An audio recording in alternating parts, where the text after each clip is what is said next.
I'd like to open up tonight's meeting of the Town Council on July 21st, 2014. We'll start with the Pledge of Allegiance. To the flag of the United States of America and to the republic for which it stands, one nation, under God, indivisible, with liberty and justice for all. Roll call, please. Councillor Crosco? Present. Councillor Clemens? Present. Councillor Estrada? Present. Councillor Manna? Present. Councillor Moriarty? Present. Councillor Peliquin? Present. Councillor Steves? Present. Councillor Vandal?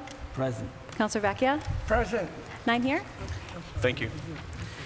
Agenda item number 3 is to consider and accept the 41st seating of the Council reorganizational meeting minutes of Monday, July 7th, 2014. So moved. Second. Any discussion? See, any corrections? No? By hands will be fine. All in favor? Okay. Agenda item number 4, consider and accept Town Council meeting minutes of Monday, July 7th, 2014. So moved. Second. Any corrections? Councilor Steves? A couple of things. One is agenda item number 3. You have me listed as stating present. What I actually did was I abstained because I was not present at the last meeting, as a councillor, that is. Also, let's see, under agenda item number 13, you say here that I expressed concern for selling off public access. What I said was public assets, ASSETS. Say it again, I'm sorry. You said on item number 13, you say that I expressed concern about selling off public access. What I said is assets. Assets. Yes. Thank you. And I was concerned specifically about that I wanted the record to indicate that I specifically said the town had not looked for a public use, and that there are several potential uses that I would like to see that property be used for if we can work in the project. Also, can I add? Is that not? If you could put your mic straight to you, Yeah, I don't think it will make a difference, and then speak direct. It really works. I used to use, no, in other words, put your mic on an L, bend it.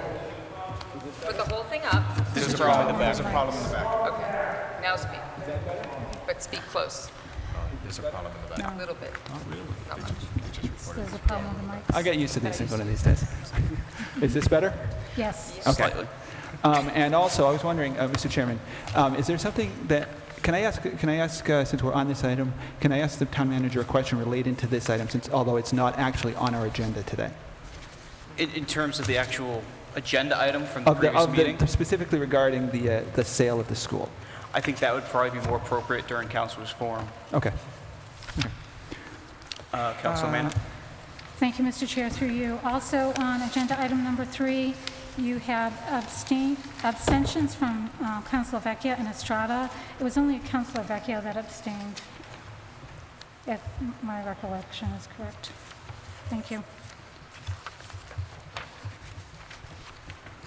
Any other questions, comments, or amendments or corrections? Okay. Seeing none, simple hand vote. All those in favor of accepting those meeting minutes? Unanimous of all present.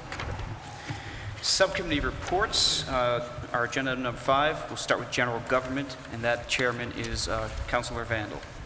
I'm sorry, general government is Councilor Clemens. I'm looking That's at it alphabetically. That's okay, Mr. Chair. I also wasn't sure who it was anymore.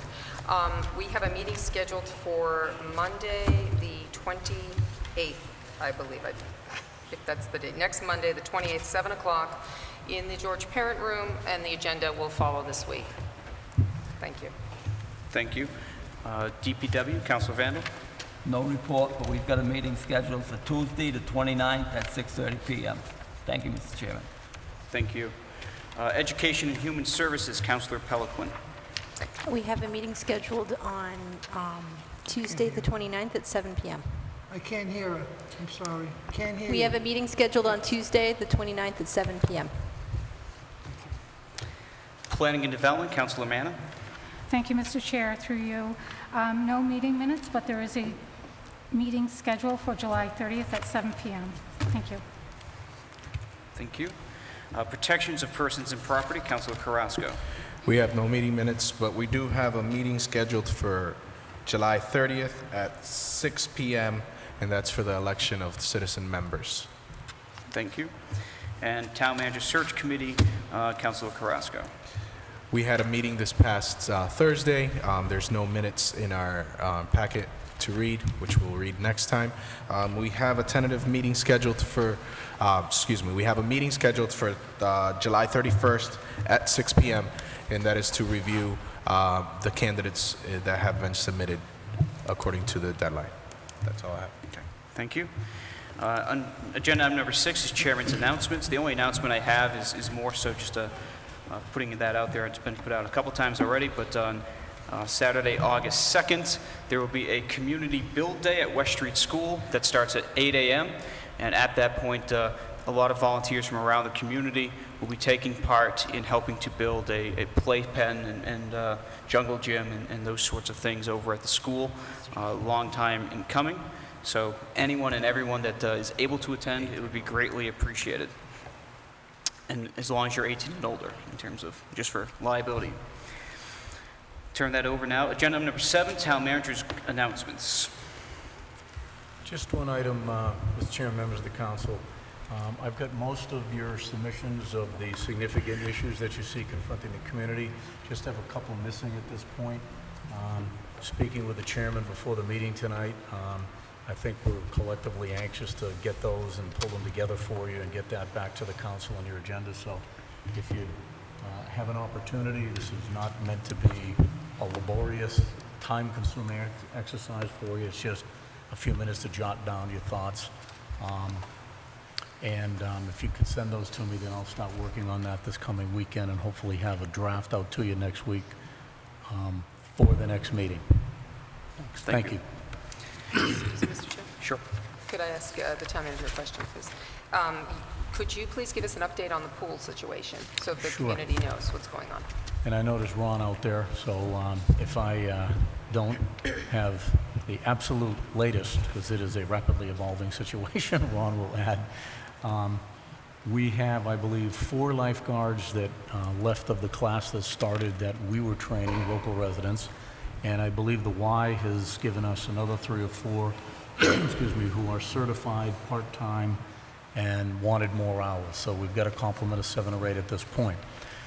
We put 3 pool managers into class last Friday. 2 graduated, 1 did not.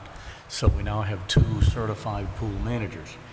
And I think we have 4 or 5 pool workers. So we've got what I would describe to you at this point as kind of a skeleton crew. The state continues to provide, to backfill us because there's 70 hours a week of pool manager duties that have to be filled. And 2 people, that's tough because there's a lot of weekend and evening hours. So we really wanted to get a 3rd person. But right now, the 2 have agreed to pretty much take most of those hours. In terms of the lifeguards, you really need 3 shifts. Somewhat overlapping because depending upon the size of the crowd determines the number of lifeguards, but you really need to be able to staff up to 5. So the state is continuing to backfill us with some more lifeguards so we can operate on normal hours. We continue to look for folks in town that would like to work as lifeguards. It's a nice job for the summer. You get to be out there in the sunshine all day long, seeing the kids play, kind of fun. So if people are interested, they can speak to a counselor. You can send their name into Ron or to Yvonne in the office, or people can call the rec department directly, or they can call my office directly. Once Ron gets another 3 or 4, the state will run another class for us. And it's really about all we need at this point, Ron, right about another 3 or 4. And that will give us enough staff to really run this round the clock without any state backup. So that's the current situation. The chemicals, the state is paying for a load of chemicals. The contractor did not leave adequate chemicals, chlorine and whatnot. So the state has spotted us at their cost, a complete supply of all necessary chemicals. They paid for the contractor to come get everything up and running. So we're in good shape with respect to that. And negotiations with the company continue, and I wouldn't want to get into any more of that publicly. But if there's any other questions, I'm happy to answer. Is the pool operational for full hours? Yes, right now it is. Would- Barely, but 10 yes. to, is it 10 in the morning until? 10 to 6? Monday through Friday, 10 to 6. 12 to 7, Saturday, Sunday, and holidays. Okay, great. And our downtime was what, a week? Yes. We were closed for 1 week. Yep. 6 days. Okay. Is there any chance of those season holders recouping their, the extra week? Is there any chance that we could potentially talk maybe in subcommittee about extending the program for a week, especially with getting new lifeguards on board and such? I mean, is Sure. that something that would be I think it's a great possible idea. with financially, I guess? Yeah, I think it's a great idea. The folks paid for the season and they lost a week, and not much we could do about that. But because of the timing when the season ends, we could certainly add a week if that's the pleasure of the council. Happy to do it. Okay, so hopefully we'll get that on one of the upcoming meetings. Sure. Thank you. Appreciate that. Thanks. Sure. Councilor Steves. Through you to the manager. Actually, to follow up on Councilor Clemens' question, I was wondering about a couple of things. I know in the long term, they were talking about DCR's been talking about basically trying to transfer the whole pool to us at some point. Where do things stand? What kind of things are? How much sharing is there going on? How much is this costing the town? How's that working? It's costing us 100% of the payroll every week because we're having to pay this now. We made an advance payment to U.S. Pools for not quite all of the season, but for a lot of it per the contract that we had signed with them last year. They were in the second of a 3-year contract. Mm-hmm. So they owe us at this point some money. Now, I don't want to get into too much detail of that publicly for obvious reasons. It's a very sensitive negotiation. But this pool is funded with what's called an offset receipt account, Mass General Law, Chapter 53, E&1/2, believe it or not. And basically the way it works, it's kind of like a revolving account, but unlike a revolving account, where to pay money out, you must first have the money in the account. An offset receipt account allows the town to deficit spend until it collects the money at a later date. What we're hoping is that through our discussions with U.S. Pool, that we're able to end the year in the black by recouping some of that money. Now, we don't have to do that until literally June 29th of next year, because it runs on a fiscal year cycle, July 1 to June 30. If it should be the case that those discussions are still pending, or that we don't successfully negotiate enough, that we're in the red, the law allows you to carry an offset receipt account in the red from one fiscal year to the next on essentially an indefinite basis. Not considered good financial practice to do so. Moreover, exactly how we're going to run the pool next year is up in the air at this point, whether it'll be our own staff or a contract or what it'll be. I know the state's preference that they very clearly articulated is that we run it with town staff. I think that there's some potential synchronicities with the Y. We weren't able to work that out this year with the state, but I think they're a wonderful partner here in town.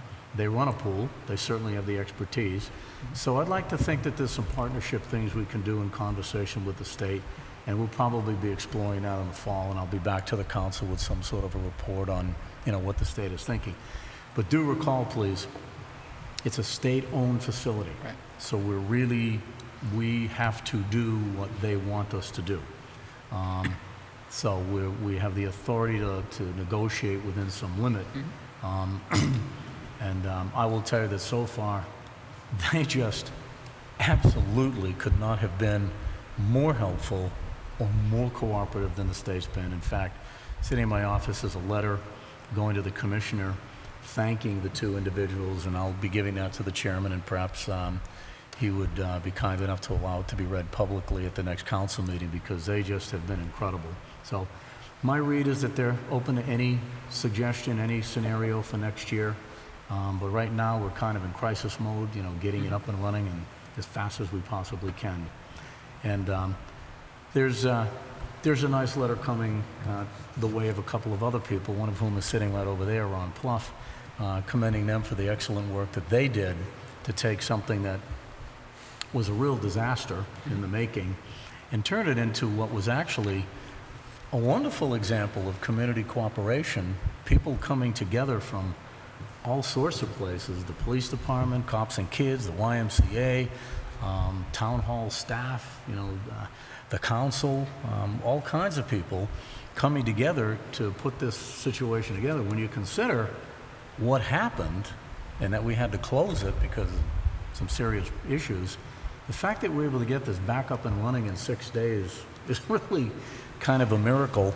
And I give full credit to the Commonwealth, to DCR, and to Ron. And it's really a heck of a piece of work. And when those letters are prepared, Mr. Chairman, and available for the council to see, perhaps it would be appropriate to have the publicly read to really herald what some folks did.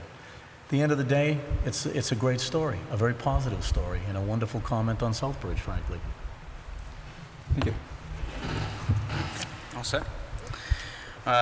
Agenda item number 8, swearing in presentation. We have one tonight.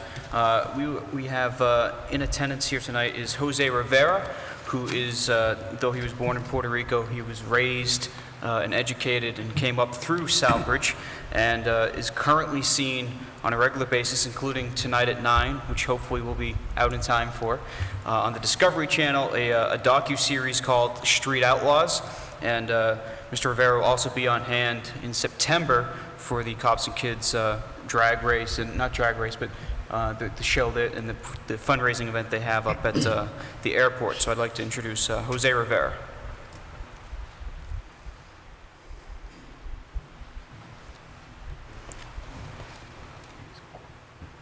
Thank you. How's everybody doing? Can you hear me now? Yeah. Sorry about that. How you guys doing tonight? Doing good? I feel blessed. I feel extremely honored to be in this room, and especially to be a part of the Cops and Kids program. Such a wonderful program. Officer Rosa started it with us back when we were in 7th or 8th grade. It taught me a lot. I'm glad that the program has been continuing, going on for many, many years, and it shows kids, especially in this community, that there's more out there than running the streets and getting into trouble. The program, to me, is so special because it helped me be the person that I am today. And for me, the best blessing that I can do is when I come back up here in September is with all my t-shirt sales and all my merchandise that all my fans enjoy and stuff like that, I want to personally donate at least 80% back to the program of a way of giving back to my community that helped me get to where I'm at today.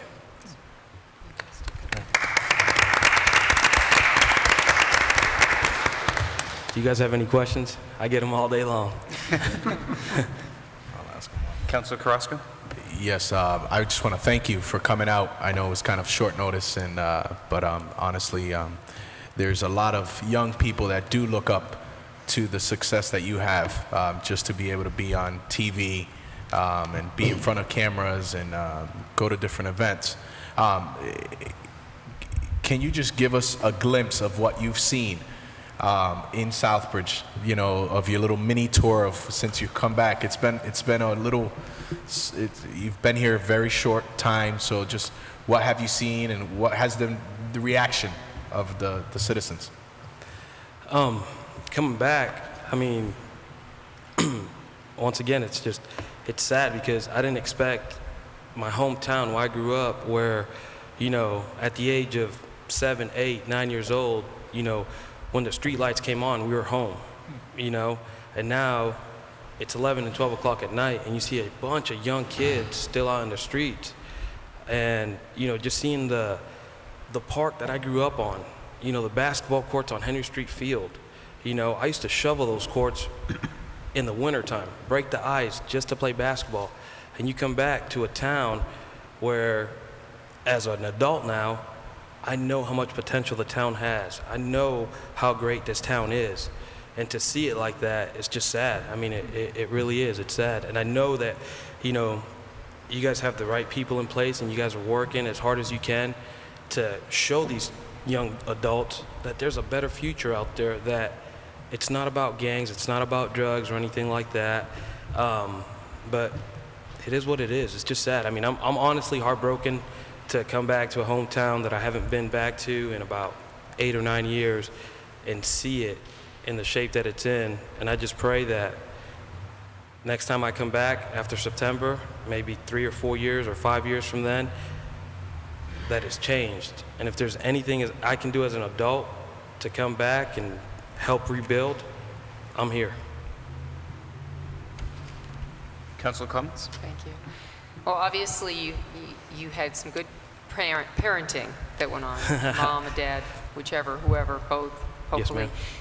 And that's a testament to striving to be better and to do more and to make something of yourself. And certainly that the Cops and Kids program provides a great mentoring here in the community.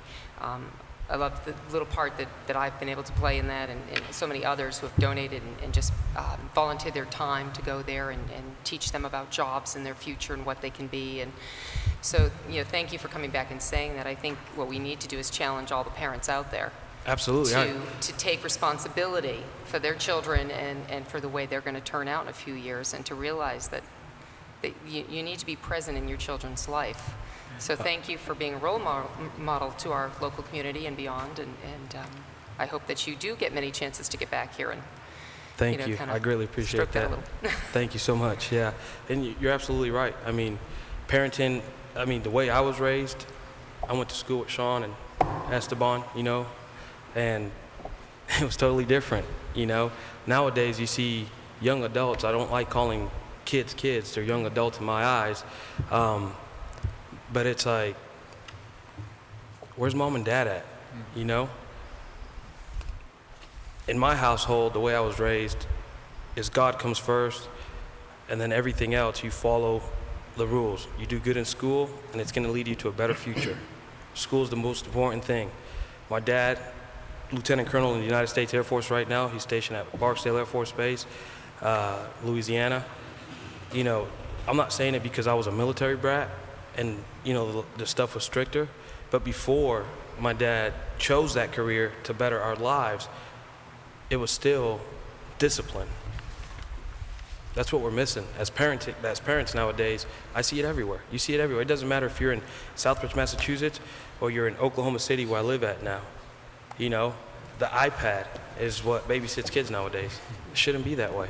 And that's why I love and enjoy the Cops and Kids program, because you're taking these children away from the video games. You're taking them out and you're showing them how to be young adults and learning. I'm just, like I said, I'm truly blessed to be standing here right now and being able to share a few things with you guys. And to me, I'm always going to be the same humble person I was when I was living in Southbridge. And the TV show is just a blessing. I'm no different than anybody else. I just want to show people that there's more out there than just the little town of Southbridge. Thank you. I have just one quick question for you. Yes, sir. I know several months ago it was announced and through the newspapers and such about your impending trip here in September, and I know I received some phone calls, and I'm sure others did, and there was concern. So I know you may or may not have non-disclosure agreements with the producers of Street Outlaws, but as best you can anyways, can you explain the legalities and what, just basically kind of calm some of those questions and fears for us? Yeah, absolutely. A lot of the questions I get is the show fixed? Is this really illegal? Well, we all know it's reality TV. So, yes, we do street race. Nobody sees it, the fans don't see it, but it's a complete safe environment. So just because we do street racing in a safe environment doesn't mean that everybody else needs to go and rip up and down Main Street or Worcester Street or anything like that. It's all about safety, and the most important thing that I tell people all the time, it's a reality TV show. It's just like anything else. So it's not a bunch of cameras following us around and, we're doing some illegal stuff. It's called Street Outlaws. We have to make it look like we're outlaws. Because if I was a real outlaw, I wouldn't be standing here right now. So, Okay, thank you. Are there any other councilors with questions, comments? Okay, seeing none, I want to thank you again.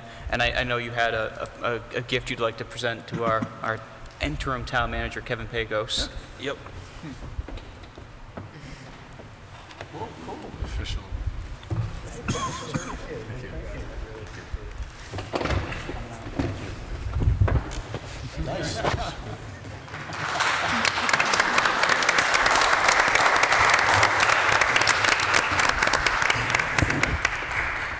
And are these the shirts that we'll be able to buy down the road? Just curious. Yeah, those will be I'll have stickers, I have hats, I got, you name it, whatever people like to buy. I will have the t-shirts up for sale. And like I said, to me, t-shirt sales, it's a way of me giving back. I do a lot of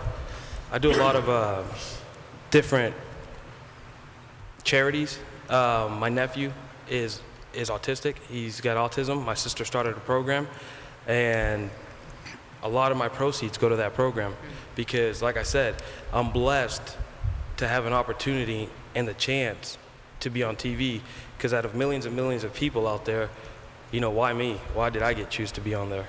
And so my way of giving back is charities, my community, like I said, I'm heartbroken. I'm extremely heartbroken, and if there's anything I can do to help this town move back up to where it was when we were all growing up, that's what I want to see when I come back. So that's my way of giving back. Excellent. Mr. Manager?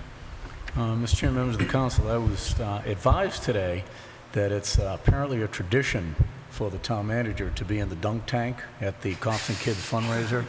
Now, I do not know if I'm getting scammed. I got a funny feeling I am. But if I'm going to be in the dunk tank, now I know what T-shirt I'm going to be wearing. Appreciate it. Thank you, sir. Thank you guys so much. And just in closing, not that you're here for promotion purposes, but Street Outlaws is Discovery Channel Monday nights at 9? Monday nights at 9 o'clock. Tonight, I'll be on the episode. I've been getting phone calls, text messages. I kind of came into town unannounced because I didn't want a lot of people to know I was in town. Mr. Carrasco saw me, had me come in. I greatly appreciate it. And so just watch it. 9 o'clock, Discovery Channel, Street Outlaws. All right. Thank you very much. Thank you guys so much. You guys have a wonderful day. Moving on to agenda item number 9, Citizens Forum. Do we have any citizens here in town, or rather in Town Hall, that would like to speak tonight? And Mr. Please Chairman, cite your while name they're and address. gathering, I'm also going to step down and speak at Citizens Forum too. Kevin Buxton, 255 Elm Street. I'd like to kind of focus on some issues concerning the new council and its subcommittees. It's very apparent, and the council has made it very aware that a lot of the work that comes before this council is done at the subcommittee level. And in emphasizing that, I'd like to see the town manager and the cable access review the possibility of airing subcommittee meetings, because they are so important to the total function of the town's government. It doesn't need to be, I appreciate the production that goes on for the town council meetings, but if we could have just fixed cameras mounted in the 3 or 4 meeting rooms, and it doesn't have to be televised live, but during the course of the week have them aired on Channel 12, I think it would really get more people to understand what goes on in the decision-making process. I'd like to I appreciate the zoning board meeting being televised concerning the Cumberland Farms issue. It was, I think it was well-deserved. I think people need to see those type of major projects going on in town And maybe if we could get more of that and more advanced timing, maybe you'd see more public participation in the subcommittee meetings. The next point I'm going to make is the amount of work that goes on into your subcommittees. You have 5 subcommittees, 6 counting the steering committee right now. It's a daunting task for 9 members of the council to handle that. And I'd like to respectfully request that general government review the process that took this council from, I believe it was 13 councilors with precinct councilors to the present 9 at large, for 2 reasons. Like I said, it's a daunting task for you 9 councilors to cover everything in the subcommittees, as well as the fact that I think the council, when it had precinct councilors are just that. You're focused on issues within your precinct. And I don't think we see that as much. I don't think we get a broad enough area of the town covered by having all at large. I recall a councilor making a comment. One time, there were 5 councilors living on North Woodstock Road. It's hard to think that those 5 councilors that live in that one neighborhood have their finger on the pulse of the entire town. Our elections are still by precinct, so it's not like they have to be reestablished.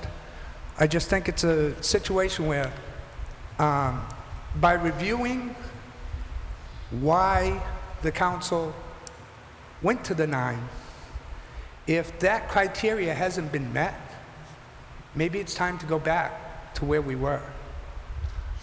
We recently had a question defeated about going all the way back to a selectman.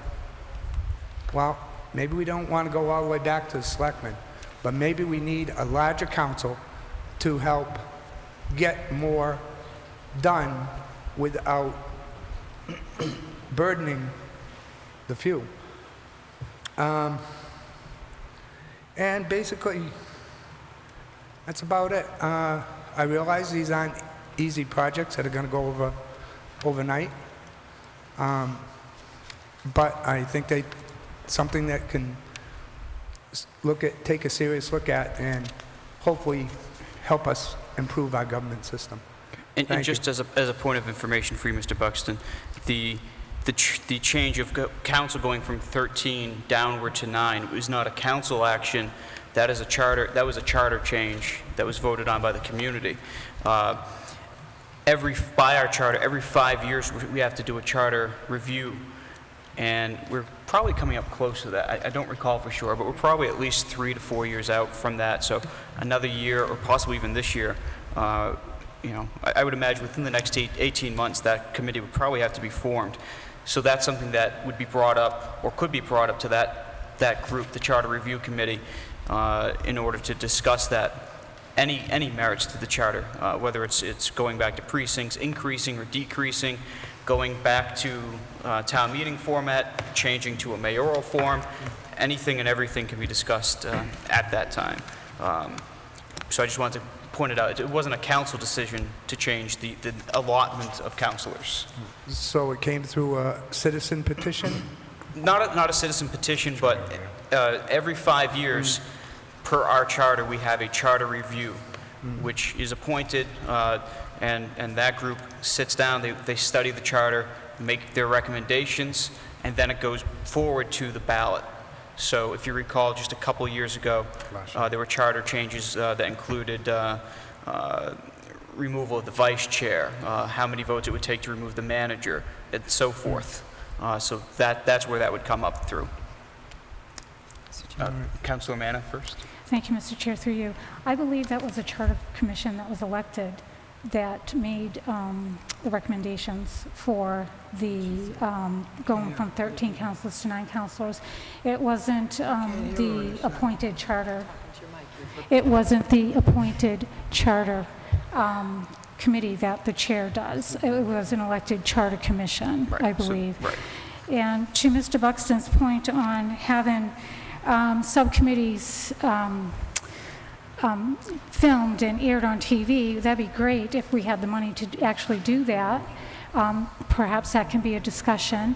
But what I would like to see is more citizens' participation at the subcommittees. They're aired, they're announced, they're on the website, there's social networking going on, announcing, like on Facebook pages, some of the councilors' Facebook pages and whatnot about the subcommittees. So I would really like to see more citizens participate in the subcommittees, coming in here and actually talking with us. And that was the whole point for the petition. I thought they were concerned about the town and how things were going. They wanted their voices heard. Now you're asking us to put up cameras and have them aired on TV when I would like to see more of them involved, coming down and actually sitting at a subcommittee meeting. That's all. Thank you.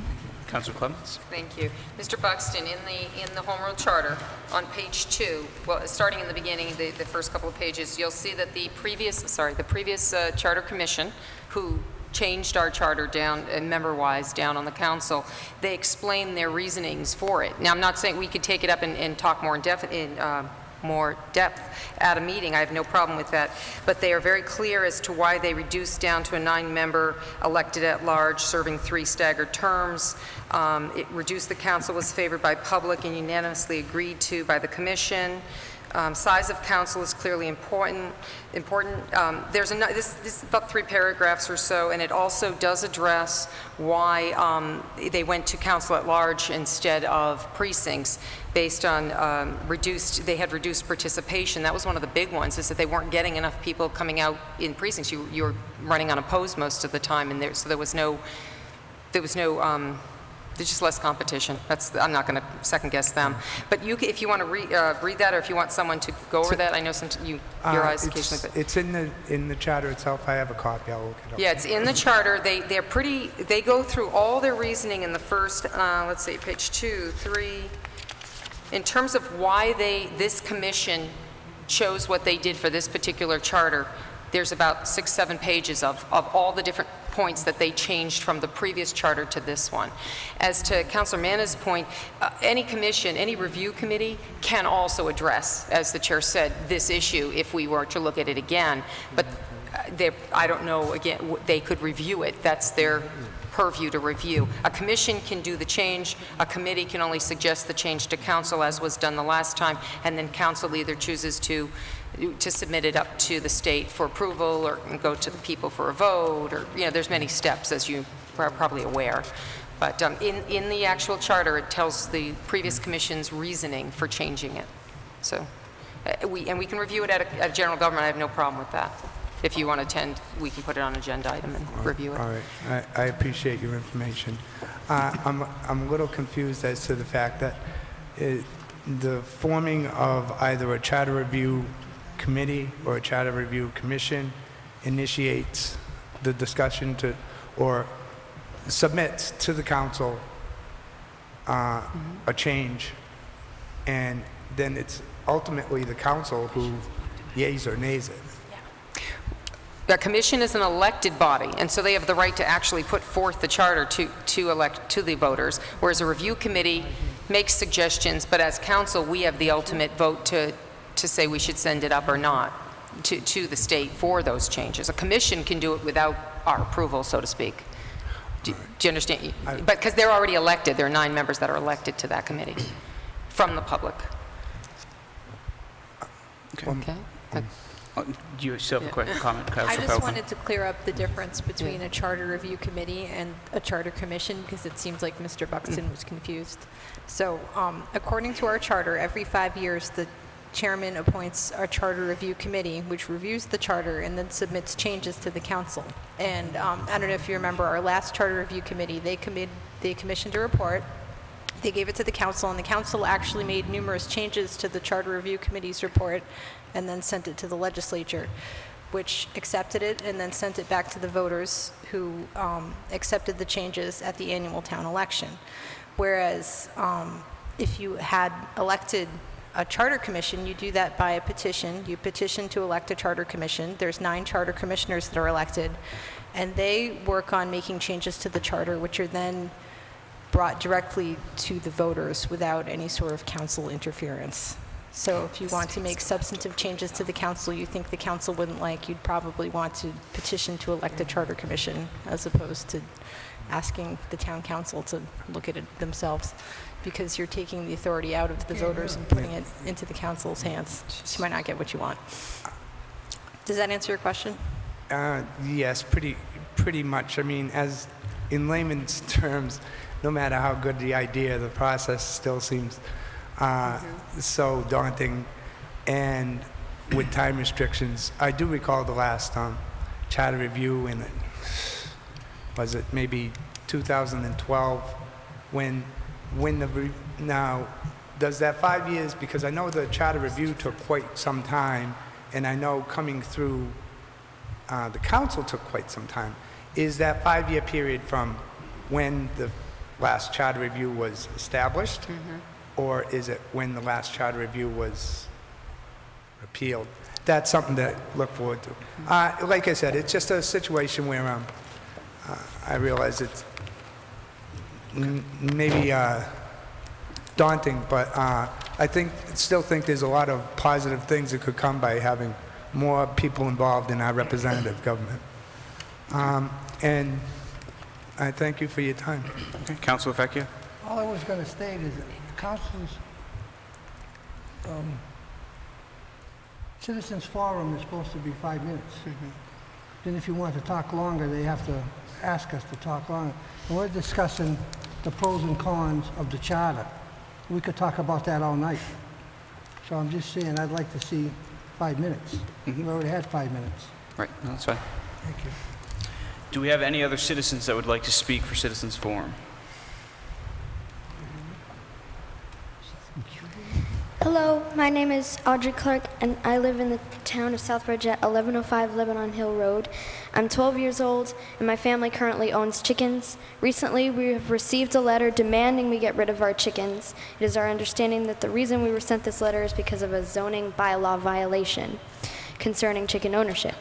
We would like to explain to you, I would like to explain to you our own situation and possibly considering making an exception for chickens. We own 3 hens. We own a coop as well in our backyard and under our porch. I would like to explain the beneficial things about chickens. Chickens are very fond of eating clover and weeds. This is a wonderful quality because just a few chickens can really make an impact on the amounts of clover and weeds in a yard. They are also one of the few things that eat ticks. In just 5 years, Southbridge had 90 recorded cases of Lyme disease. For testing alone, it's between $500 and $1,000. To diagnose, that's $90,000, not even counting treatment. If we could reduce those numbers by just 25% with chickens, the citizens would save $22,500. My father had Lyme disease twice. I had it and my brother had it. Since we have chickens, we have not had a single person in the family gotten Lyme. If we were forced to give away our chickens, the only other option is to use harmful pesticides that prevent us from playing outside for periods of time. As well as significantly reducing the horsefly and mayfly population, they nearly eliminate grubs in our yard by scratching around in the leaves and eating the larvae of horseflies and mayflies. Another important reason behind our chicken ownership is just that they make wonderful pets. They're a truly lovable animal and are easy to get attached to. It is beyond question that chickens are a remarkable animal in more ways than one. I hope this changes your perspective on how useful or necessary chickens really are. I have found by looking in a few town law documents that surrounding towns such as Southbridge or Charlton do not have the laws against chickens or poultry that Southbridge does. Even in big cities such as Springfield or Boston, they allow chickens. I would consider the area of Southbridge I live in far more rural than Boston or Springfield. You actually drive by 2 farms on your way to my house from here.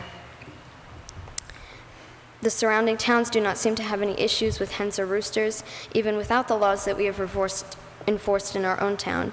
It might be possible that an adjustment could be made to the laws, such as the changes suggested in the summer of 2012, where it was unanimously voted to make the suggestions to the town council. Here's what the article read: Council to see chicken bylaws. Our family thought that these changes were voted in and now applied to the town of Southbridge. Based on what we thought were the new laws, we went out and bought chickens. Apparently, though, the laws have not changed. I would like to conclude by asking this question: why are chickens so horrible? We have pit bulls and Rottweilers running around town, and they seem far more aggressive than a little chicken, but yet we can have those animals, but we cannot have chickens. I hope you understand how much I want to keep our chickens and how beneficial it has been to our family to own them just thus far. I hope you reconsider laws regarding chicken ownership. Thank you. Thank you. Councilor Manna? Thank you, Mr. Chair. Through you, I guess this would be a question for the town manager. We know our chicken bylaw is in limbo, keeps going back and forth, back and forth. She said that they received a letter stating that they were now in violation because they have chickens. Well, because this bylaw is in limbo, shouldn't we have those letters suspended? If you could answer that question for me, I don't think that's fair because the bylaw is in limbo. I don't think it's fair that they received a letter or anybody else. If I don't have personal knowledge of the current status of the bylaw, but it basically boils down to this. If the bylaw has been passed by a council in the past, then it would be in effect. If an amendment or repeal of the bylaw were petitioned for, and the council were currently considering it, then the original bylaw would still be in effect until you take dispositive action to repeal or alter it. Now, I don't know that to be the case. I'm just speculating what might be the case, and I would need to get back to you to let you know definitively. But as I say, with any legislative action that you would take, during the pendency of that action, whatever was previously voted remains on the record and in force until and only until you amend or repeal. Okay, so I guess my question is this, and I apologize for not knowing the answer. Was there a chicken bylaw prior to this one? I would have to check and get back to you on the status of the chicken bylaw. I don't know. If I may, and I don't mean to put him on the spot, but perhaps our health director would be able to answer some of those questions since he happens to be in attendance. Oh, he's out there. Not to peck away at you, though. Oh, jeez. Sorry, couldn't help it.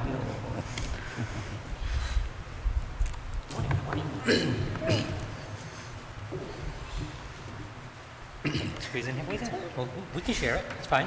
If you can repeat the question to me, I'm sorry. Is the chicken bylaw currently in effect, in force?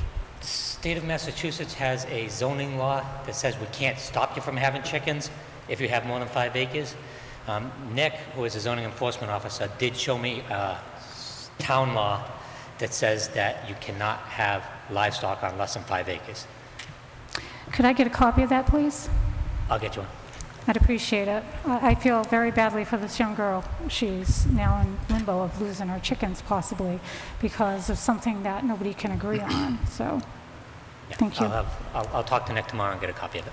Thank you. Thank you. And thank you, Audrey. I don't know if Councilor Clemens? Could we perhaps get this on your next agenda item again, because planning and development is now your subcommittee? Well, And we thank tried you. to get this passed at the last one, And there was a lot of talk on that back and forth. because it's a and- zoning and then it's a Correct. state. And- So, and perhaps, I guess we need to look at, do the other communities not adhere to the state law? Is that what's going on? Because they don't have a official bylaw that says no livestock themselves? I mean, I'm a little confused when she said Boston and Springfield can have chickens. Actually, those towns on an online site, Backyard Chickens, they have where you can check if your town allows chickens. And I looked and I saw Boston and Springfield, they do allow chickens. But then isn't that against state law, according to our health director? The state law says if somebody has 5 acres or more, you cannot stop them from having chickens. The state law does not say they can't have chickens on 2 acres. Right. It says you can't stop them from having, there's no zoning we can pass that would prevent somebody from having livestock on more than 5 acres. It doesn't address less than 5 acres. The town of Southbridge has a law that says you cannot have livestock on less than 5 acres. Right, okay, that was my understanding originally, so. So we have a specific law. Also throughout the state, a lot of zoning enforcement officers interpret the state law to, it's a 5 acre, and they have, zoning enforcement officers have interpretation of the zoning laws. Obviously, any of their decisions can be appealed, but very specifically, Southbridge says no livestock under 5 acres. I'm almost positive that's what I read in the bylaws. I still request that it be on for the next planning and development as one of your agenda items. Yes, I do have a scheduled planning and development on July 30th, but Sandy Ackley is not going to be available. So I could actually schedule one for the following week. Yeah, but it can be discussed. You don't need Sandy to discuss it. Either way, the subcommittee chair will take that up when she feels it's appropriate. Any other questions or comments I have for a Ms. comment. Audrey? Yes? It's not pertaining to them, but us guys on this side, we can't hear them talking. We can't hear them talking over there, so something has to be done with these speakers. Yeah, It's getting, the first week we couldn't hear either. right. We can't hear anybody over there, okay? So I'm just telling you, can't hear what the two girls said, me and Conrad. And the cable access staff is tried to note to us that it's a technical issue that they're trying to work on. I understand that. Right. It was in the packet last week. Right. He did an excellent job with it, by the way, explaining it to us. It still Yes. has to be fixed. Right, correct. We can't hear them over there. How we can hear them? Understood. Councilor Vandal. I hardly heard a word that this little gal said. It's something about chickens, what? Could you just kind of briefly? Sure. Audrey here and her family have received a violation letter from the town citing that they have chickens illegally. And she is asking for that to be remedied or to be reconsidered on our end. And Councilor Manna, at some point, will address that through her Planning and Development Subcommittee. Okay, let me ask you another question. Where do these people live that have these illegal chickens? I don't recall what the address was. I live at 1105 Lebanon Hill Road, the very last house. Can't hear it. She lives on Lebanon Hill. Lebanon Hill. 770 something? 1105. 1105. That's Mr. Benoit's house, Senator Benoit's, right? No, right next door? No. Oh, you don't know Senator Benoit? No, Do he's not been live gone for a while. next to me.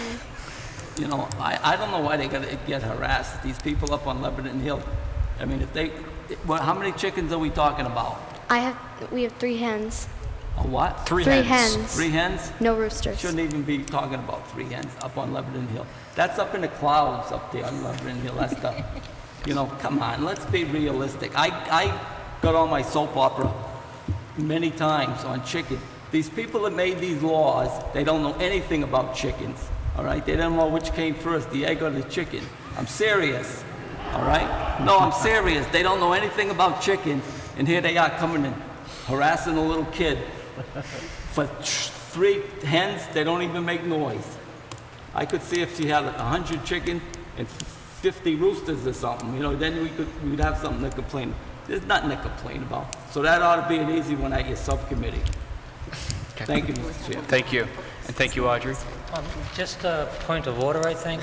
Any appeal of a zoning order would go to the Zoning Board of Appeals. I recognize that the subcommittees of this board have some authority to pass regulation, suggest regulation, or debate regulation, but when the regulation's in place, the appeals process is, and I appreciate them making this board aware of the situation, but the appeals process is from the zoning enforcement officer to the Zoning Board of Appeals. So I would encourage a formal request for a appeal of the order to the Zoning Board of Appeals. Okay. Thank you. Thank you. Do we have any other citizens who would like to speak for Citizens Forum tonight?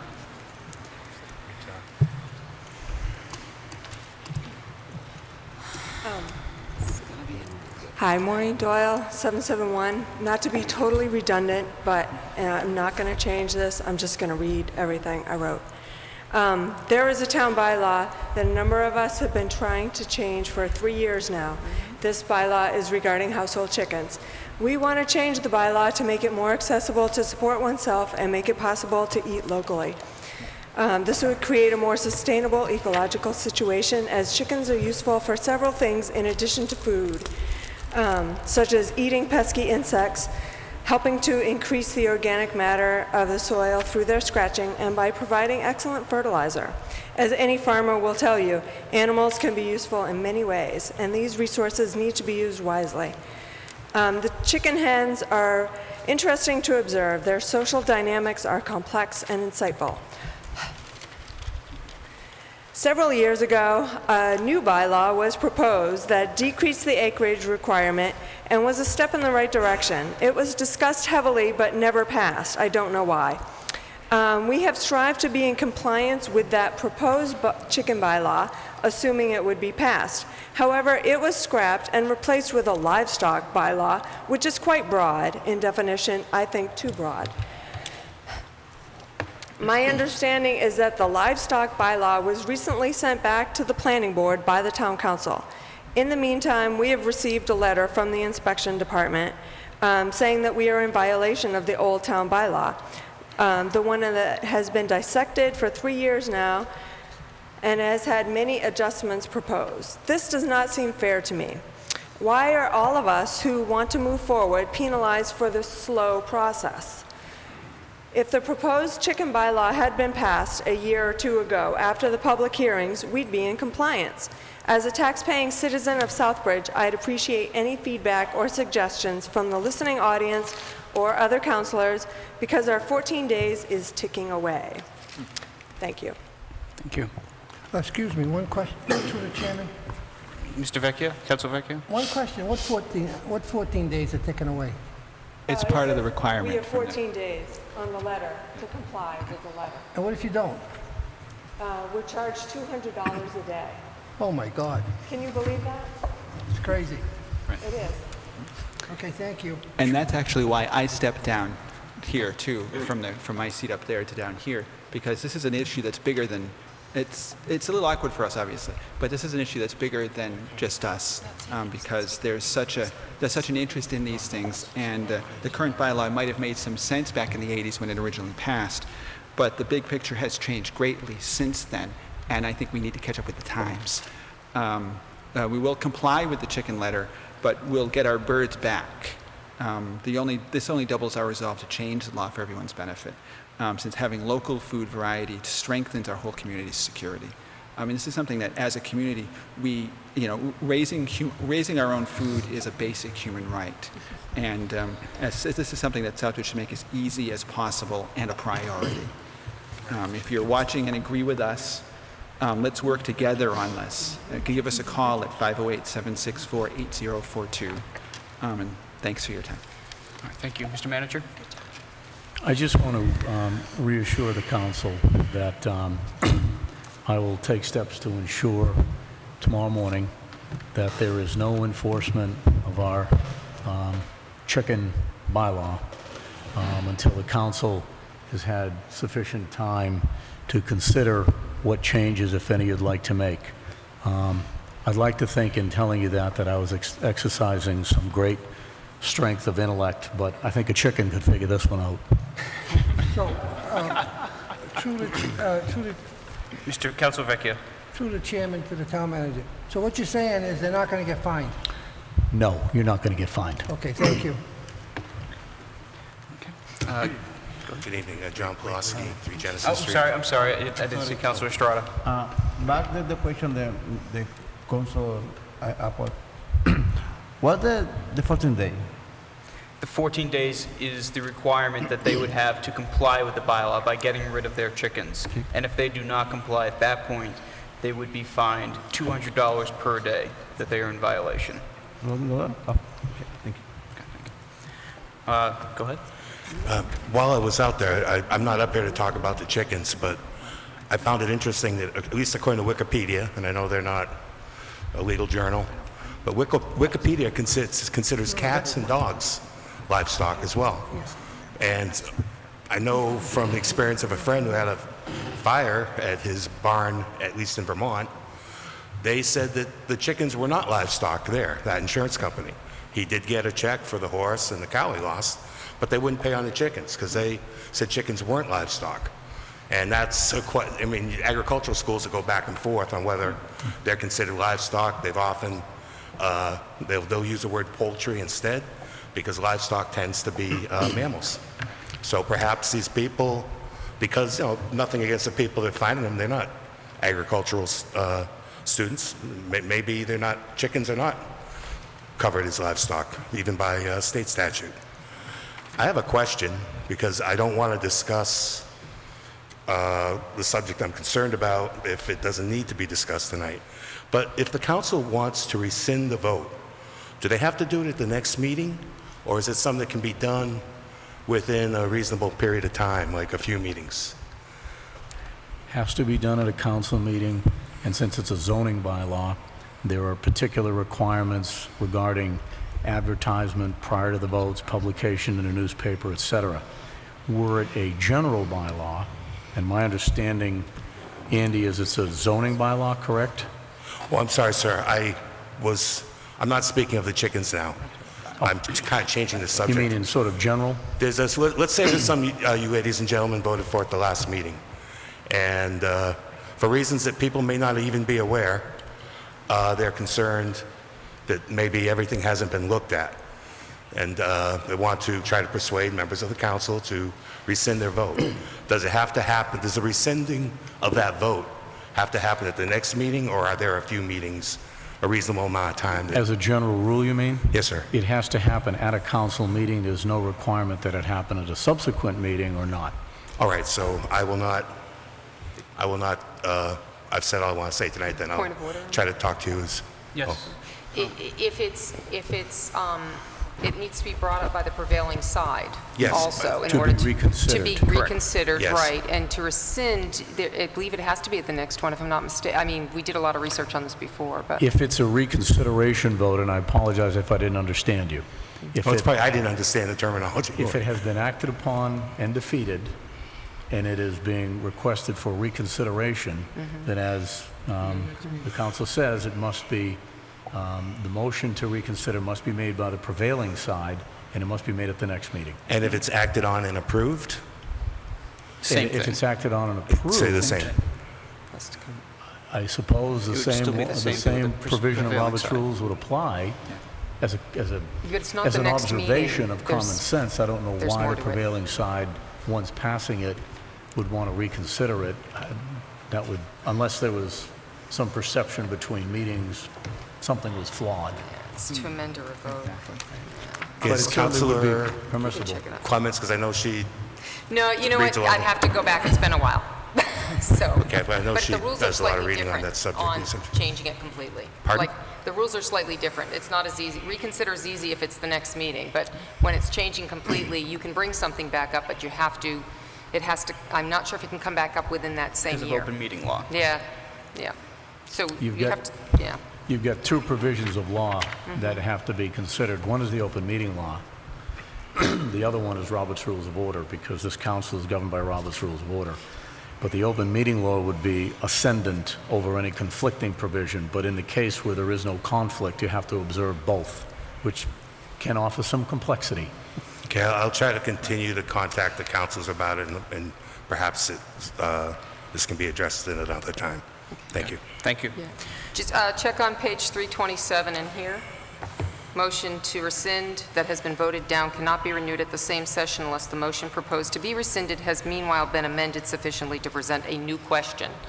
So it can't be the exact thing if it's in the same session. So it was my understanding in the past, the session would be the 1 year of this session, you know, of the council, the sitting council.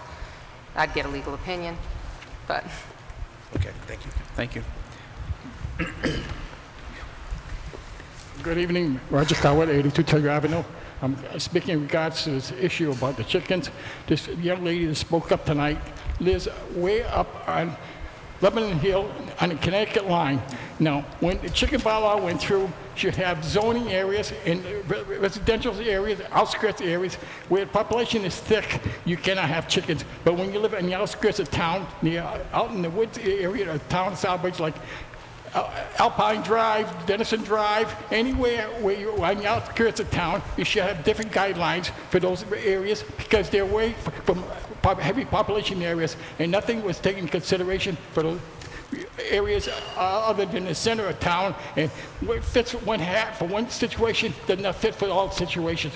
In this case here, I just feel this young lady with 3 little chickens, I mean, it's a crime to take this away from her, but the thing is, it never took into consideration the bylaw fits the whole town of Southbridge, no matter where you live. And there should have been different areas of town. If you live on the outskirts, you have different guidelines to go by, and it would never take into consideration. It was for the whole community, and that's where they went wrong. Thank you very much.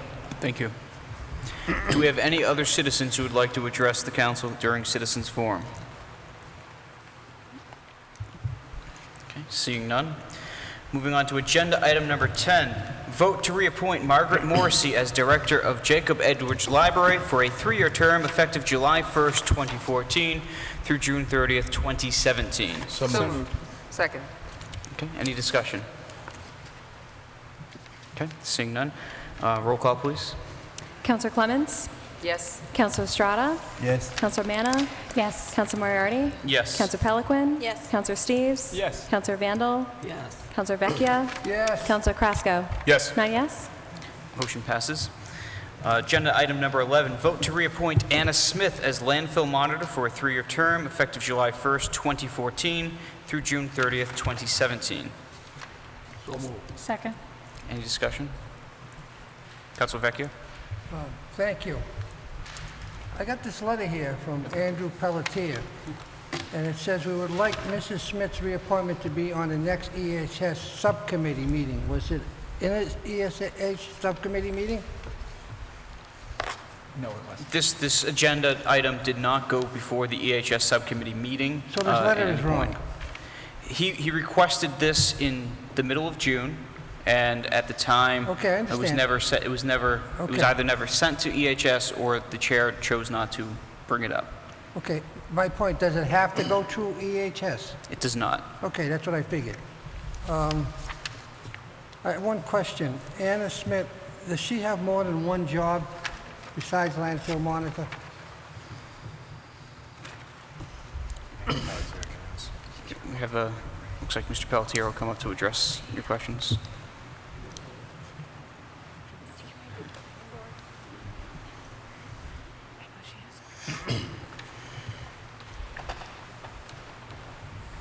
Ms. Smith works for the Board of Health, answers directly to the Board of Health through me as a landfill monitor. That's her full-time job with the town of Southbridge.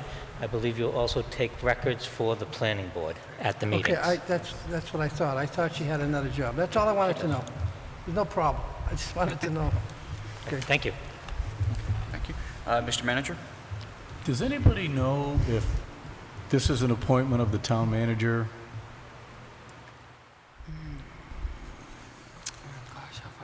Because it's the first I've seen of it. Yeah, what is it? Don't mean to be picky here, just kind of wondering. Not sure about that. I was told to forward a recommendation to appoint Ms. Right. Smith. Well, I don't sent wanna it stand through in the the Board way of of Health. This came straight from the board, and I believe it was Yvonne who said to present a request for appointment Okay. to the council. I don't want to stand in the way of this because it's just critical, and certainly if I had been asked, I would have certainly endorsed this and made the appointment and then forwarded it to the council for approval. But I do think there's a missing step that we'll need to be a little bit more careful of in the future. And I do apologize to the council because had I seen this, there would be no question such as was just raised. I would be comfortable I'm if not- you appointed and then all of you Yeah, appointed and too. and I'm I have not in double any that. way, I think this is just a product of the disconnect that occurred between my coming, the last acting going, and it's sort of, I apologize to the council, I think it just fell between the cracks, and so, but the important thing is Anna is widely recognized as an outstanding employee and absolutely critical And as I was texting you all last week with the tractor trailer overturn and reporting to you, my observation, she was actually there until Andy arrived, actually directing the cleanup operation. So that just underscores the criticality of having her immediately reappointed so that we can get this done. Thank you. Councilor Vecchia, do you still have a question? He answered my question. Okay, thank you. Any other councilors with questions or comments? Seeing none, roll call, please. Counselor Estrada? Yes. Counselor Manna? Yes. Counselor Moriarty? Yes. Counselor Peliquin? Yes. Counselor Steves? Yes. Counselor Vandal? Yes. Counselor Vecchia? Yes. Counselor Crosco? Yes. Counselor Clements? Yes. 9 yes. Motion passes. Agenda item number 12 is vote to reappoint William Jolin to the Historical Commission for a 3-year term effective July 1st, 2014 through June 30th, 2017. So moved. Second. Any questions, comments? Seeing none, roll call, please. Counselor Manna? Yes. Counselor Moriarty? Yes. Counselor Peliquin? Yes. Counselor Steves? Yes. Counselor Vandal? Yes. Counselor Vecchia? Yes. Counselor Crosco? Yes. Counselor Clements? Yes. Counselor Estrada? Yes. 9 yes. Thank you. Motion passes. Agenda item number 13 is vote to reappoint Brian Wilson to the Southbridge Trails Committee for a 3-year term effective July 1st, 2014 through June 30th, 2017. So move. Second. Any discussion? Councilor Clements. Thank you, Mr. Chair. I just want to point out that Mr. Wilson has been very dedicated to what he does for the Trails Committee, and no doubt I would assume he'll be reappointed, but I just want to say thank you for keeping up the trails and the due diligence on those bike trails behind Charlton Street School. If you've ever used those trails, it's to the credit of Mr. Wilson and a few others, but he is the mastermind behind making sure that they are accessible. So thank you. Okay, thank you. Any other questions or comments? Seeing none, roll call, please. Counselor Moriarty? Yes. Counselor Peliquin? Yes. Counselor Steves? Yes. Counselor Vandal? Yes. Counselor Vecchia? Yes. Counselor Crosco? Yes. Counselor Clements? Yes. Counselor Estrada? Yes. Counselor Manna? Yes. 9 yes. Thank you. Motion carries. Agenda item number 14, vote to reappoint Darlene Coleza to the Southbridge Cultural Commission for a 3-year term effective July 1st, 2014 through June 30th, 2017. So moved. Second. Any questions or comments? Seeing none, roll call, please. Counselor Peliquin? Yes. Counselor Steves? Yes. Counselor Vandal? Yes. Counselor Vecchia? Yes. Counselor Crosco? Yes. Counselor Clements? Yes. Counselor Estrada? Yes. Counselor Manna? Yes. Counselor Moriarty? Yes. 9 yes. Agenda item number 15 is vote to reappoint Ronald Bro to the Southbridge Cultural Commission for a 1-year term effective July 1st, 2014 through June 30th, 2015. So move. Second. Any discussion? Seeing none, roll call, please. Counselor Steves? Yes. Counselor Vandal? Yes. Counselor Vecchia? Yes. Counselor Crosco? Yes. Counselor Clements? Yes. Counselor Estrada? Yes. Counselor Manna? Yes. Counselor Moriarty? Yes. Counselor Peliquin? Yes. 9 yes. Thank you. Motion carries. Agenda item number 16, vote to reappoint Lieutenant Jeffrey Demers as call firefighter for a 1-year term effective July 1st, 2014 through June 30th, 2015. So moved. Second. Any discussion? Okay. Thanks. Since I know you're going to ask a question. Okay, so this came up, and it was brought to my attention that it was questioned as to whether or not Mr. Demers, Lieutenant Demers, had been appointed for an indefinite term back in 1976 when he came on board. We do have people since then still with the fire department. And so that kind of came up, and it was kind of short notice that I was asked that question. I did a little work, and I talked to Chief DeFranzo, and I talked to the town manager, who has no idea who Mr. Demers is, of course. So at this, and also we have other call firefighters who are on for 3 years. And so I just want to point out that the conversation that I asked prior to this meeting went that right now it's after July 1st. We need to make sure he's reappointed, if that's the will that he would like and that the fire department would like. So we need to get him back on the books, so to speak. Okay, great. However, I am still concerned as to whether or not he was considered an indefinite reappointment, which could have changed when we did our fire department changes a few years ago. We did some call and auxiliary firefighter stuff. So it could be that he's now he will be a 3-year appointment. However, in the interest of expediency and making sure he's on the books, I have no problem with this agenda item. I would like to know a little bit in depth. I hear there are records. How far back did they go as to whether he was signed as an indefinite? And have we changed it to be a 3-year? And if so, we can take action upcoming and change this to a 3-year at any time by just voting him in for 2 more years, if that's indeed what he wants and what the fire department and everybody else wants. So I'm just pointing that out because that was a question that some citizens have talked about, and I believe Councilor Vandal had asked that question earlier as to why he was up for appointment. So I'm just stating that as a matter of information to everybody, and I have no problem with proceeding to make sure he is appointed if that's what everybody votes for.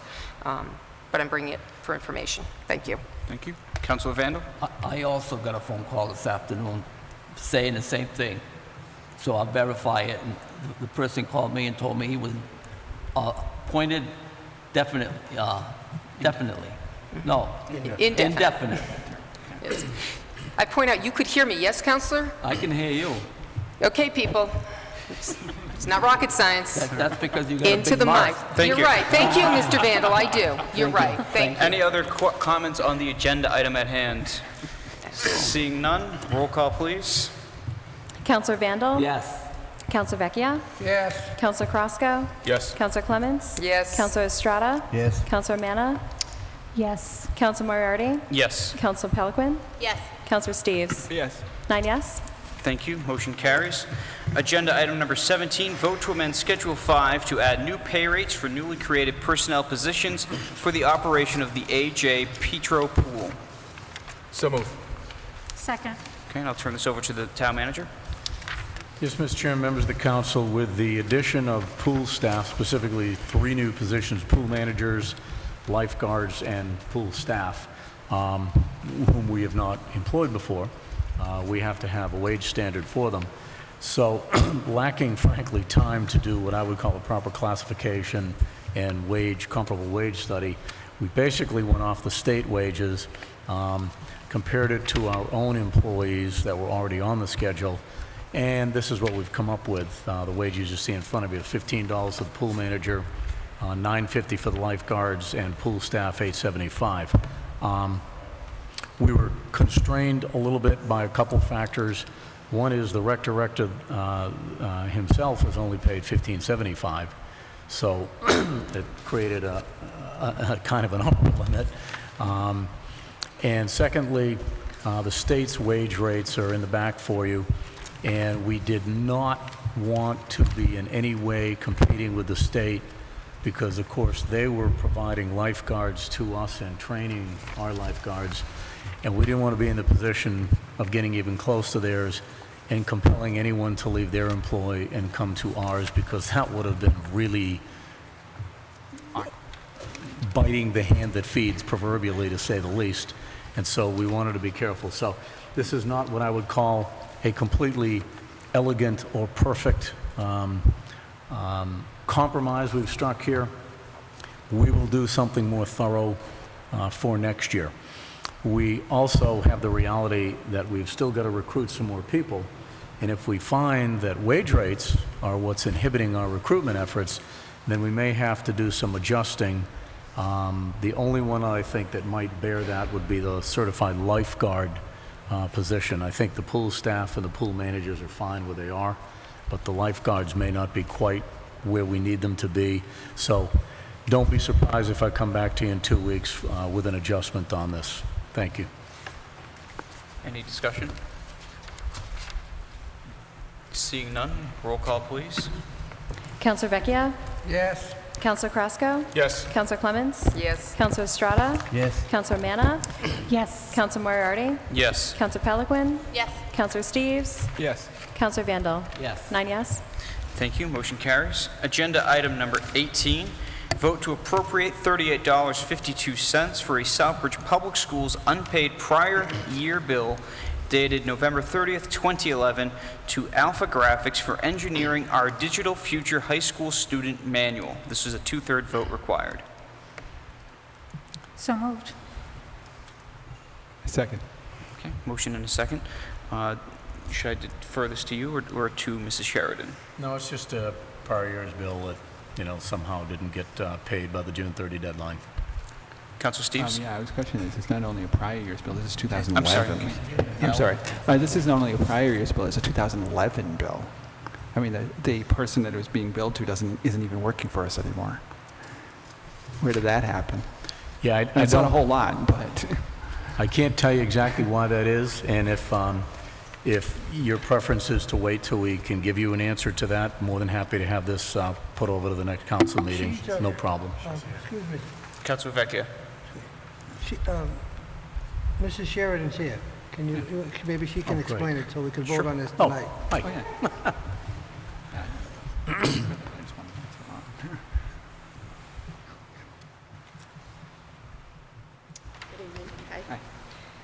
I spoke to Alpha Graphics, and what they indicated to me was they took a file of pages that Mr. Bishop asked them to print. It was 165 pages. They bound it and mailed it back to Bill Bishop on 11/9, and they were never paid for it. So that's the most information that I got on it. The Alpha Graphics has been very persistent on wanting to get paid for this invoice.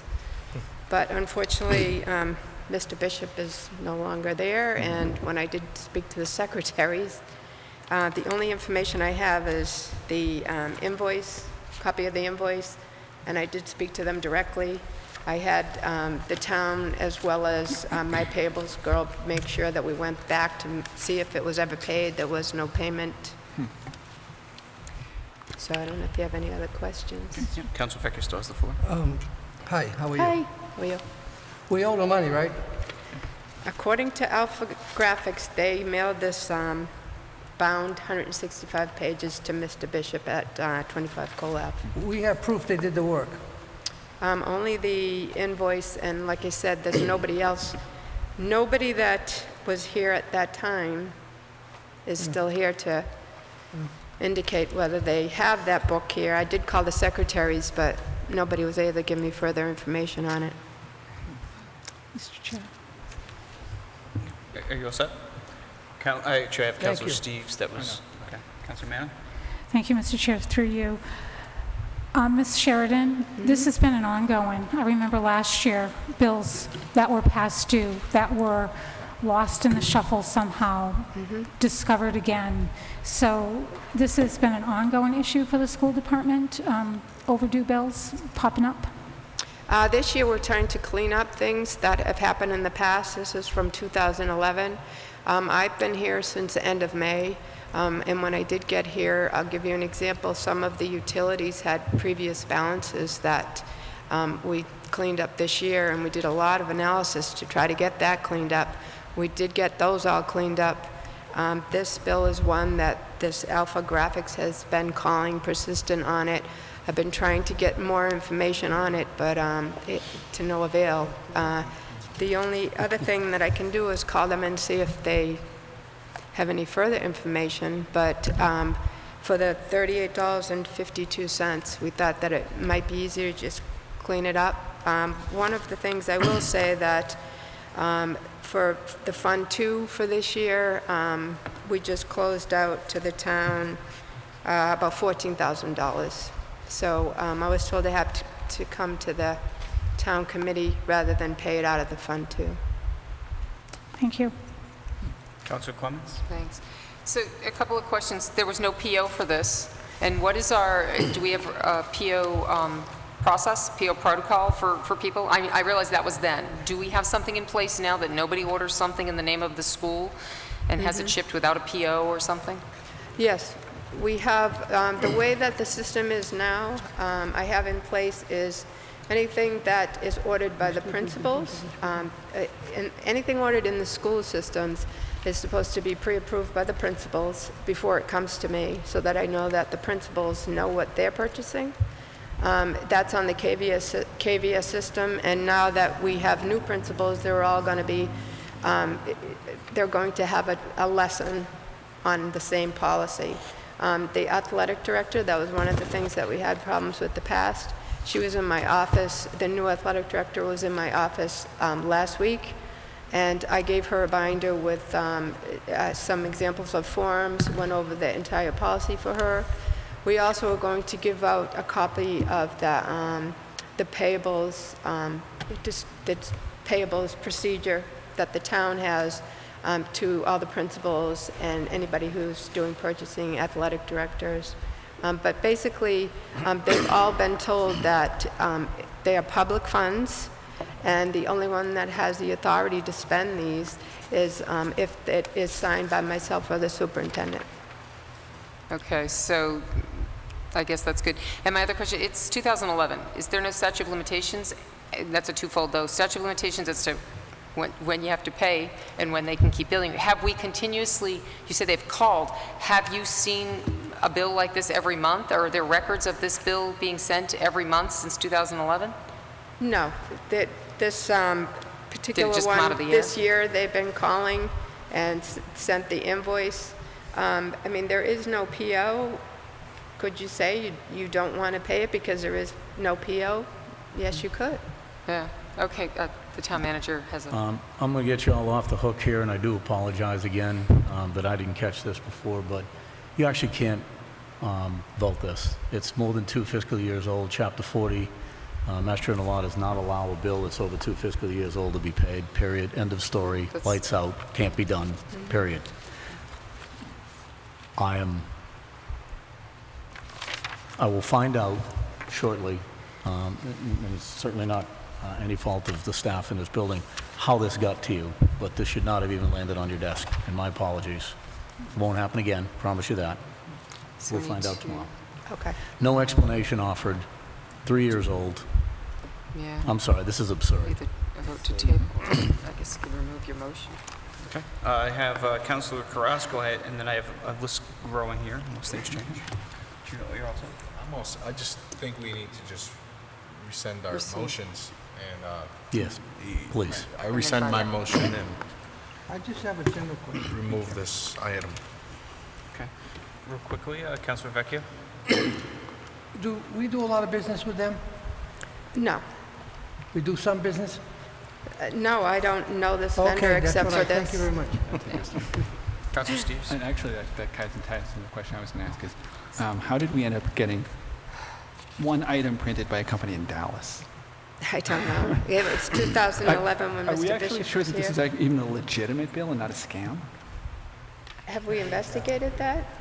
I'm just asking. It's a moot point at this point anyway, so I'm just kind of curious. But I'm assuming you're treating it as a legitimate bill. But Yeah, well, when I called them up and asked the explanation on what they did, and they had a very explicit, they explained that they got a file, they had 165 pages, they printed the pages, they bound it, they sent it to, Mr. Bishop on 11/9. They had very explicit on what they did.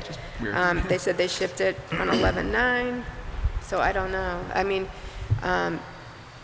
have bills in the past been, left unpaid? I think they have. This year we have tried to clean it up, and we have not had that, but there are a couple lingering, and this is one of them. Right. I mean, when I did get here, there were some that had been from the past that were lingering. And we're trying this year, since I got here, to really be strong on making sure that POs, that people do their due diligence, they follow 30B rules, and even with purchasing, that they make sure they, get good pricing, get 3 quotes, follow the laws of 30B. So we are trying to improve the system. Yeah, I know you are. Thank you. So, Ms. Reno, have the appropriate individuals rescinded their motions to your record? Was I the second? I just don't recall who the motion was made by and I seconded. had a motion was moved by Councilor Manna and seconded by Councilor Steves. Okay. Okay, I'll rescind it then.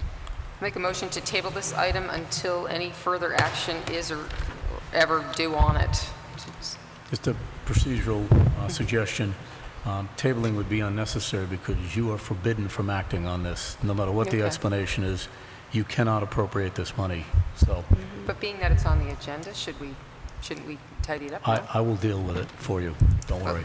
Should we? But formality, Yeah, policy-wise, that's not how it works. a formal vote to reject or That's what a motion Table to indefinitely. amend, table indefinitely? Oh, You're saying in order to dispose of the Yeah, we item? want to dispose of the agenda item, you have to do that legally. I mean, it's on the agenda, we took action, now we should Sure. dispose of it. A motion to not pay the bill would be appropriate, absolutely.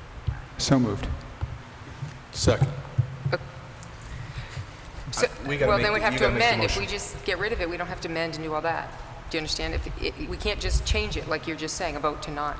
So we can just vote Was no. the motion made and seconded? Right. Okay. So we can just vote no. Then if the motion Right. was made to pay the bill and everybody votes no, Then we're good. Actually, only 4 of you need to vote no. Right. Correct. You're all set. Right. 2/3. 2/3. So the original motion would Go have back to to be it. reproposed, removed. He rescinded. Yeah, but now make it again. Okay, so Councilman did not rescind her original motion, correct? I never did, no. So I'll Okay. second her motion. Okay. So again, the motion on the floor is to vote to appropriate $38.52 for a Southbridge Public Schools unpaid prior year bill dated November 30th, 2011 to Alpha Graphics for engineering our Digital Future High School Student Manual. A 2/3 vote is required to pass this item. Any other discussion? Seeing none. Roll call, please. Counselor Krasko? No. Counselor Clements? No. Counselor Estrada? No. Counselor Manna? No. Counselor Moriarty? No. Counselor Peliquin? No. Counselor Steves? No. Counselor Vandal? No. Counselor Vecchia? No. 9 no. Thank you. Motion fails. Great, thank you. Agenda item number 19. Vote to approve the zoning map change on Worcester Street as recommended by the Planning Board. Expand the light industrial zone at Worcester and Vinton Street by rezoning 3 properties on Assessor's Map 15, lots 129 and 130, from general business to light industrial, and Lot 131 from 2-family residential to light industrial, as shown on a map filed with the Town Clerk's Office entitled, quote, 2014 Zoning Map Request, Worcester Street, end quote. This is the 3rd and final reading. So moved. Second. Any discussion? Seeing none, roll call, please. Counselor Clements? Yes. Counselor Estrada? Yes. Counselor Manna? Yes. Counselor Moriarty? Yes. Counselor Peliquin? Yes. Counselor Steves? Yeah. Counselor Vandal? Yes. Counselor Vecchia? Yes. Counselor Krasko? Yes. 9 yes. Thank you. Motion carries. Agenda item number 20, Councilor's Forum, and we will start with Councilor Clements. Thanks. Trying to think here. Not too much. I guess in regard to the microphones, I'm going to do this one more time. When we were here and there were issues before, we were instructed to point the mic directly at us, speak very closely to the mic. So if you can't do that, you won't be able to hear. And it doesn't really have to do with the volume of your voice, although that does help. But if you speak very close to that mic straight in, as Cable has instructed us to, I know it sounds silly, but I'm just going to say it again and again because some people don't listen, apparently. So other than that, I think that's it. Thank you. Thank you. Councilor Estrada? Only when I think you see today, you see tonight, they start the beginning, the change from the government. Thank you, and thank you. Thank you. Councilor Manna? Thank you, Mr. Chair, through you. I just want to remind the citizens out there that we have our subcommittees forming, and there still are slots available. Please fill out a letter of interest, fill out an application online, get it to the town manager's office. We want you, and that's all I have to say. Thank you. Thank you. And just as a note, the deadline for that is this Wednesday, I believe at 5, yeah, right, July 23rd, this Wednesday, I believe at 5 o'clock. So we really want you. Thank you. Thank you. Councilor Peliquin? I'd just like to echo Mr. Pecos's earlier sentiments, thanking everybody who worked so hard to get the pool back up and running. Thank you, Mr. Plouffe. I see you in the audience. My family goes to that pool, and we were really excited to be able to go back to it just 6 days after it was closed. So thank you very much for all of your hard work on that. Thank you. Councilor Steves? Yeah. Actually, now I think you mentioned asking a question. I have a question for the town manager. Earlier, when we were talking about the agenda, the minutes from the last meeting, one question that I was concerned about was something that didn't come up before then that I didn't learn about till after the fact, which is that I had found out after the fact that when we voted to sell wells, Nobody, I wasn't aware of the fact that Arch Street was not required to put down the $100,000 that it specifically states in the RFP. And I found out about that after the fact. Can you tell me what happened with that and why? Who approved that? Yeah, apparently, I found out after the fact as well. Apparently, there was a provision that at the time of the bid, a $5,000 deposit was put down. Mm-hmm. And in the RFP, it required a payment of a $200,000 payment on the date of the P&S. It also calls for $100,000 now. Right. And $200,000 later. However, their proposal altered that, and it was awarded on the basis of their proposal. So the P&S is being prepared, and right now, I don't know what the payment is that's proposed. What I've told council that's handling it is that we may need to negotiate it, but we're certainly not going to take a de minimis amount of money, that's for sure. Right. But at the same time, we need to be intelligent about this because we don't want to be overly burdensome and kill the deal. That would be definitely not in the town's best interest. So we're going to have to be flexible on this. And I can't tell you as of tonight what that payment is going to be. That's still a negotiation. Is that something that's going to come to us as executive session at some point? I don't know because it's a matter of what the council has already voted and if further votes are needed or not. I don't know. Okay. I also had a couple of other points. Frequently, especially when I was going door to door campaigning, and in the last couple of days actually too, I've heard a lot of complaints about sidewalks. There's far too many issues to list, but I'll just mention a couple of specific ones. One is that one citizen asked to address weeds in the cracks of Dresser Street. Personally, I looked at it, I thought it wasn't bad, but there are a few at the edges. And also another raised concerns about especially the intersections, particularly Marcy and Edwards, but other intersections as well, needing curb cut ramps for handicapped access. Because they can't get their wheelchairs and things like that up onto the sidewalk, so they end up riding on the road. Also, I wanted to say that I was at both the Greek and Romanian festivals. I unfortunately didn't get to the Albanian festival, but we need more such celebrations of our diversity. I thought they were great. I've always thought the foreign music is good, and I'd love to see something like a Southeast Asian festival or a Kenyan festival or some other thing. And personally, I know that I'm on it, and Councilor Moriarty that we're both on the Bicentennial Committee, and I know I would love to see members from all of our cultural groups come forward to help with the Bicentennial and get involved in some form to celebrate your culture as part of Southbridge's history. Also, I had a question from a citizen. Why is the sewer without water, if you have sewer without water, why is that based on the number of bedrooms, regardless of the number of people in the house or the actual amount used? I'm sorry, I'm having a very hard time hearing you. I had a question from somebody I was talking to. Why is the sewer based on the number of bedrooms, regardless of the number of people in the house or actual use, if they're also not getting town water? I believe, and I don't know if Andy's still here, but I believe Title V requires it. State law requires that computation be done on the basis of bedrooms. Oh, okay. I can check on that to be sure, but unless that's changed, that's the requirement. Okay. Great. Thank you. You're with respect to septic systems, right? No, I'm referring to town sewer. Town sewer, same thing. It is? Same Okay. standard, yeah. Okay, thank you. All set? Okay, Councilor Vecchia? Thank you. I sent over my primary goal and objective to the town manager today, and I've also discussed these things with our chairman, and he seems to agree with me. I would like to see us lower each and every budget for FY 2016 by at least 1%. If possible, lower budgets by more than 1% for FY 2016. Keep an eye on spending for FY 2015 by reviewing each budget on a monthly basis. What each line item budget figure is, how much is spent to date on each line item. We must also control water and sewer expenses. We must keep an eye on all school spending. We must review their books monthly. In reference to the above, we must control spending and look for ways to decrease spending. I have discussed this with our chairman, and he's in agreement with me that we should be looking at the books. So we're only the first month into this, but you take July, August, and September, I think we should, at that time, we should start looking at the books to see where we can cut costs.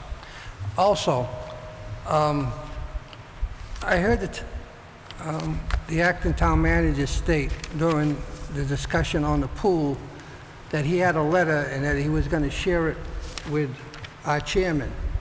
Well, we're 9 people up here, and we're all, as far as I'm concerned, we're all equal. So that letter that you have, Mr. Acting Town Manager, I would like you to put that letter in our packets, that we all see that letter. Chair, I apologize. What, could you There was a tell me- letter that you stated about the pool. You got a letter of thank you from somebody about thanking you for the work on the pool. Oh, no. I wrote a letter to the state thanking them for their help, and that letter hasn't issued from the office yet, but when it does, the council is CC'd on it, so you'll all get it. Well, you didn't state that. You had stated that you were going to give it only to the chairman. Right. Oh, I misspoke. I misspoke. But You'll all get it. to read it, but I'd like a copy of it myself. You will all have And it. then a going forward basis, the last 2 weeks have been excellent, I thought. We got all the information from either the acting town manager or our chairman here, who's doing a good job. And I'd like to keep that up. I feel that 9 of us are equal, and everything should be shared among us. So when I was taken back a little bit when I heard that you were just going to give it to him. Okay, now I have one other point. Last week, on our weekly report to Town Council, Health Department, Health Director Andrew Pelletier, no report submitted this week. It didn't give a reason, but this week it gave a reason when most of the stuff was put back, that the landfill monitor was on vacation from 7/3 to 7/9. But the office relations and the inspections, I don't see for the prior week. And the Board of Health is a very important department, so I'd like to see these 2 columns. The Health Department's running every week, right? Yeah, presumably so, yes. All right, so the office relations and the inspections, there's nothing there, and I'd like to know what they were for the prior week. Okay? Sure. Thank you very much. Thank you. Councilor Vandal? I'd like to, through you to the town manager, where do we stand on renting the restaurant up there at the airport? We've got a report, 4 bids, I believe, on the repair costs. Unfortunately, repairs to the building are moot because we have no septic system that will pass muster. So we either have to construct a new septic system, which would be extremely expensive, and we wouldn't frankly construct one for the restaurant because you need one for the new hangar and the new terminal building, rather. So what we're investigating right now is the possibility of a sewer connection, which would service anything that could possibly take place with respect to future development. We're trying very hard to see if we could get that sewer connection made sometime this year so that we could get, because if we can solve the sewer question, we're very confident that we can make the repairs to the building and maybe have it up and running before winter. But the sewer problem is a much more significant issue, much more complex, and so I'm hoping, but I'll be back to the council later with a report when things come together, hopefully. Do you know where the sewer line ends up there? We do. It's actually ends in 2 places on both the north and south. One's a little closer than the other. There is a good reason why it should go in one particular direction, which is out toward Commercial Drive, but we don't want to rule out possibility the other direction.